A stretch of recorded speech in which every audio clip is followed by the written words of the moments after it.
அரசியல் எனக்கு புதுசு கிடையாது. ஆனா இந்த மேடையில என் கணவருக்காக ஒரு துணைவியாக வந்து உங்ககிட்ட வந்து பேசும்போது எனக்கு புதுசாக இருக்கு. இதுவரைக்கும் அவருடைய 30 வருடங்களாக சினிமா துறையில ஒரு சின்ன கரையும் இல்லாம அவர் இன்னைக்கு களத்துல இறங்கி இருக்காருன்னா அவர் எந்த அளவுக்கு ஒரு நல்ல மனிதர் நீங்க எல்லாரும் புரிஞ்சுக்கணும். இன்னைக்கு எதிரில நிக்கிறக்காரங்களுக்கும் வந்து என்னத்தான் சொல்றது, அவரை பத்தி தவறா என்ன பேசுறதுன்னு அவங்களுக்கு புரியல. என்ன தப்பா பேசுறதுக்கு தவறாக பேசுறதுக்கு ஒரு துளி விஷயம் கூட கிடையாது. சுத்தி சுத்தி என்ன வருவாங்க, என்ன தாக்கி பேசுவாங்க. பேசிட்டோம், இதுவும் பார்த்தாச்சு, இதுக்கு மேலேயும் பார்த்தாச்சு.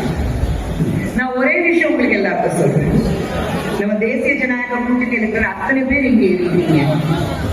தனிப்பட்ட முறையில நான் சொன்ன மாதிரி இது வெற்றி வந்து நம்ம வெற்றி இருக்கணும், மதுரை மக்களுடைய வெற்றி இருக்கணும், உங்களுடைய வெற்றி இருக்கணும். இந்த உங்களுடைய வெற்றி நினைச்சு நம்ம எல்லாரும் சேர்ந்து வேலை பார்த்ததா வெற்றி நமக்கு கிடைக்கும். இந்த வெற்றி முக்கியமானது. ஏன்னா என்னுடைய கணவர் இரட்டை இலை சின்னத்துல நிற்கிறாரு, அதை விட பெருமை அவருக்கு வேற எதுவுமே கிடையாது.